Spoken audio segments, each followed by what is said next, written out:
আছে কিনা, যে ভবিষ্যতে করা যায় কিনা, এটাই দেখি। ওকে, ধন্যবাদ আপনাকে। উনি প্রোগ্রাম কন্টেস্ট উনি যে প্রশ্নটা করেছেন সেটা হচ্ছে এক্স স্টুডেন্টদেরকে নিয়ে।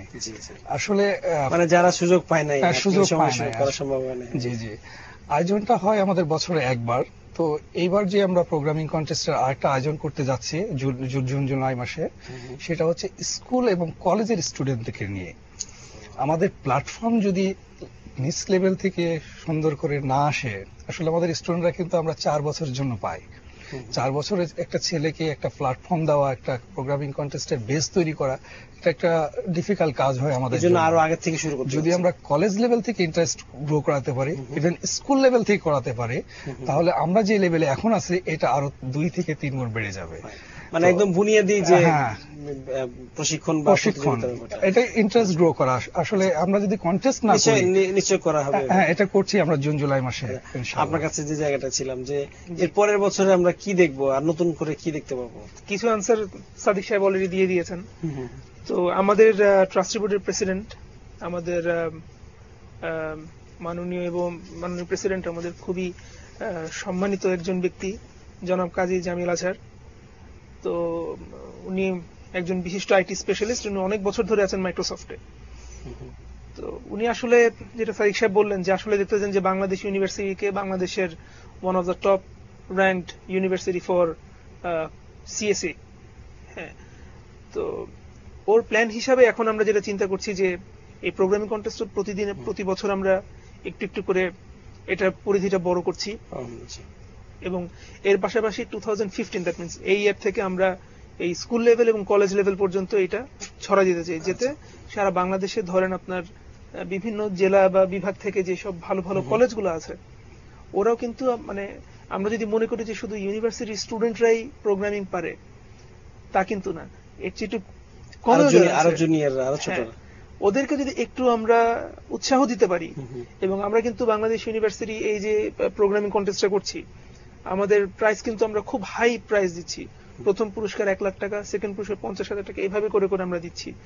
তো এটা কিন্তু এক ধরনের উৎসাহ যে তুমি জ্ঞানের চর্চা করো, আমরা তোমার পাশে আছি। এরকম বাংলাদেশে ধরেন 70টার উপর প্রাইভেট ইনসেনটিভ যে। তো আচ্ছা, আমি আরেকটা ফোন নিব। আপনার সাথে কথা বলতে গেলে কেন জানি ফোন আসছে। আসসালামু আলাইকুম প্রিয় দর্শক, আপনি কথা বলুন। আসসালামু আলাইকুম, আমি বাংলাদেশ ইউনিভার্সিটির সফটওয়্যার কনসালটেন্ট মোহাম্মদ খাবির উদ্দিন বলছি। জি বলুন। সাদিক স্যারের কাছে আমার একটা প্রশ্ন ছিল। যেহেতু এসসিএম প্রোগ্রামিং এর জন্য কন্টেস্টের আয়োজন করা হচ্ছে, তো আমি এজ এ সফটওয়্যার ডেভেলপার হিসেবে আমার কোশ্চেন হলো যে কোনো সফটওয়্যার কম্পিটিশন কেন হচ্ছে না বাংলাদেশ ইউনিভার্সিটিতে, এবং এইটার মানে হলে যেটা বেনিফিট হবে, আমি আমার ক্যারিয়ার থেকে বলতে পারছি যেটা এসসিএম কন্টেস্টে যারা চ্যাম্পিয়ন হচ্ছে, এরা আলটিমেটলি তাদের ক্যারিয়ার কিন্তু সফটওয়্যার লাইনেই আসলে বিল্ড আপ করছে, গুগলে জব পাচ্ছে, মাইক্রোসফটে জব পাচ্ছে। সো আলটিমেটলি এসসিএম এর ফাইনাল ডেস্টিনেশন কিন্তু সফটওয়্যার ডেভেলপমেন্টের উপরে বা বিভিন্ন রিসার্চ এন্ড ডেভেলপমেন্টের উপরে ক্যারিয়ার বিল্ড আপ করা। সো এসসিএম কন্টেস্টের পাশাপাশি যদি আমাদের এরকম সফটওয়্যার ডেভেলপমেন্টের উপরে ধন্যবাদ, আমরা বুঝতে পারছি মনে হয় আপনার প্রশ্নটা। অনেক ধন্যবাদ আপনাকে। ওনার প্রশ্নের আপনি যদি খুব সংক্ষেপে উত্তর দেন যে ব্যক্তিগত পরিকল্পনা আছে কিনা। জি জি, আমাদের পরিকল্পনা আছে। খুবই মনে হচ্ছে আমার কাছে, সময় উপযোগী একটা উনি বলেছেন। আমাদের খুবই শীঘ্রই আমরা এবার আমাদের মাননীয় চেয়ারম্যান স্যারের সাথে আমি এই বিষয়টা নিয়ে আলাপ করেছি। উনি আমাদেরকে পজিটিভ একটা অ্যাপ্রোচ করেছেন আমাদের কাছে। আমরা খুব শীঘ্রই একটা এই ধরনের প্রোগ্রাম করতে যাচ্ছি আমাদের ডেভেলপারকে নিয়ে। আচ্ছা, তার মানে নিশ্চয়ই ধরনের পরিকল্পনা আছে, হবে এই বছর 2015 আমাদের হবে। আচ্ছা, তো এই যে পুরো আয়োজনের মধ্যে ইউনিভার্সিটি এই ধরনের আয়োজন করছে, পার্টনার হিসেবে কোনো প্রতিষ্ঠান কি আপনাদের সাথে আছে নাকি শুধু আপনারাই এটা আয়োজন করছেন? এখানে আসলে একটা দুঃখের বিষয় আছে যে এই ধরনের বাংলাদেশে দেখা যায় কি, একটু খারাপ হয়ে বলতে হয় আর কি, যে যেগুলো জ্ঞান ভিত্তিক যেসব কন্টেস্ট গুলো হয়, এগুলোতে দেখা যায় যে সাধারণত স্পন্সর পাওয়া খুব টাফ হয়ে যায়। রাদার দেন আমরা একটা কনসার্ট করতে চাই বা একটা ফুটবল টুর্নামেন্ট করতে চাই, ওইখানে যে পরিমাণ স্পন্সর বা আসে, এই ধরনের গুলাতে সাধারণত আসতে চায় না, বা ওনারা আসলে এটার মর্মটা হয়তো অতটা অনুধাবন করেন যে এটা হয়তো ওনাদের ব্যবসায়িক কৌশল এটা আসে না। তো সেই ক্ষেত্রে আমরা সম্পূর্ণ ইউনিভার্সিটির আমাদের লিমিটেড ফান্ডের মধ্যে যতটুকু পসিবল হয় তাই দিয়ে আমরা আমাদের সর্বোচ্চ চেষ্টা চালিয়ে যাচ্ছি এখন পর্যন্ত। না, এটা অত্যন্ত মানে ধন্যবাদ এবং সাধুবাদ দেওয়ার মতো একটা বিষয় যে এককভাবে আপনারা একটা এবং এটা কোনো আমরা মানে বলে ফেলি যে একটা কথা প্রচলিত আছে আমাদের মধ্যে যে বেসরকারি বিশ্ববিদ্যালয়গুলো শুধু হয়তো মুনাফা লাভের জন্য ব্যবসা প্রতিষ্ঠান হিসেবে পরিচালনা করেন, কিন্তু আসলে কিছু প্রতিষ্ঠান প্রকৃত অর্থে জ্ঞানের চর্চা যেটা বা গবেষণা বলি বা এই ধরনের মৌলিক কাজে করছেন, যে নিঃসন্দেহে আপনারা প্রশংসার দাবিদার।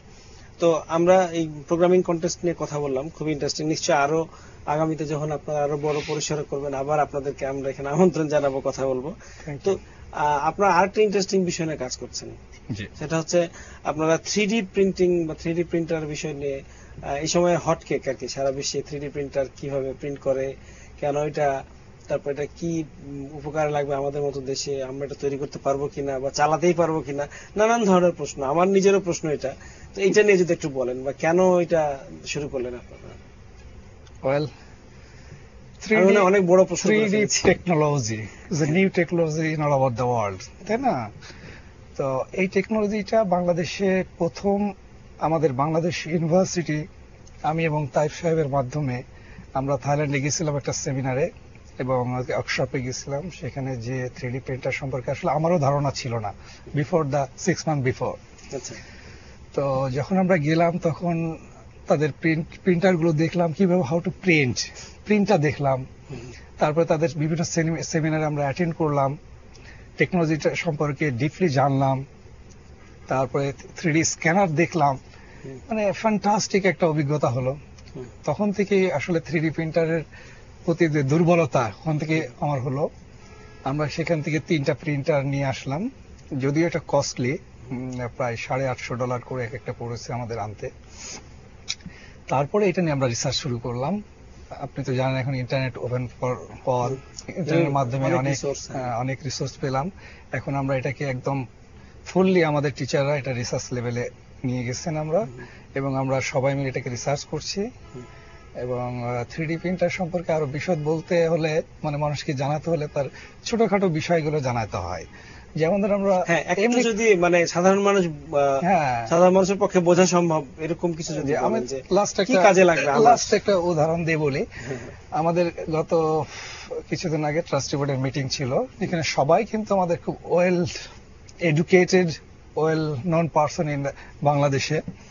আমি যখন 3D প্রিন্টার অবজেক্ট গুলো দেখালাম, আমার করা যে অবজেক্ট গুলো, ওনারা দেখার পরে ওনাদের বিশ্বাস হচ্ছিল না যে এটা হাউ ইট পসিবল একটা প্রিন্টার থেকে হতে পারে, কারণ ওনারা দেখেন নাই ওভাবে। ওনাদের একজন ডাক্তার, একজন ইঞ্জিনিয়ার, অন্যান্য ফিল্ডের। তখন আমি তাকে এক্সপ্লেন করলাম যে এটা এইভাবে হয়েছে, তারা বিলিভ করতে চাচ্ছিলেন না।